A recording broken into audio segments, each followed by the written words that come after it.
పోలవరం జిల్లా దేవీపట్నం మండలంలో ప్రసిద్ధ పుణ్యక్షేత్రం గండి పోచమ్మ అమ్మవారి ఆలయానికి ప్రతి ఆదివారం వేల సంఖ్యలో భక్తులు తరలివస్తారు.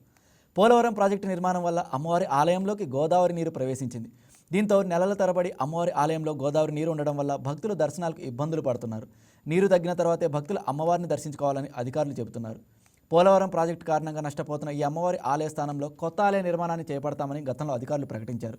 సుమారు 230 కోట్ల రూపాయలతో ఇక్కడ ఆలయాన్ని నిర్మిస్తామని ఇరిగేషన్ అధికారులు చెప్పినప్పటికీ ఇప్పటి వరకు ఆచరణలోకి రాలేదు.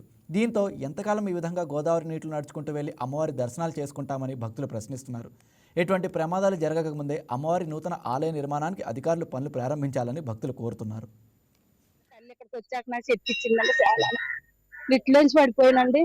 పైకి ఎక్కలేనానికి కింద కొట్టేసుకుందాం అనుకున్నాను.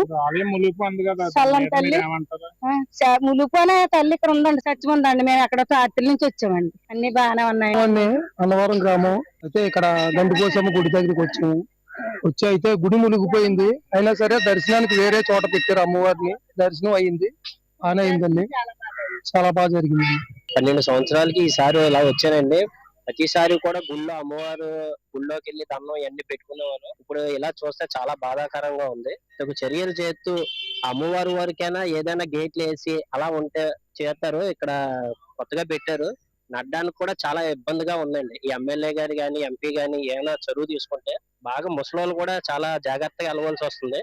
2-3 కూడా పట్టారని చెప్తున్నారండి. అది కూడా జాగ్రత్తగా చేస్తే బాగుంటదని ఆశిస్తున్నాం. ఎవరైతే భక్తులు వస్తున్నారో ఆ భక్తులు కూడా ప్రస్తుతం ఆలయం మూసేసి ఉందండి. కాబట్టి నెక్స్ట్ టైం వచ్చేవాళ్ళు భక్తులు ఎవరు ఆగుద్దండి. వాటర్ అంతా నిండిపోయి ఉంది. వాటర్ తగ్గిన తర్వాత ఈ ఆలయ దర్శనాలు మళ్ళీ పునరుద్ధరిస్తారు ఈవో గారు. ఆ టైం మళ్ళీ రావాలని చెప్తున్నాను.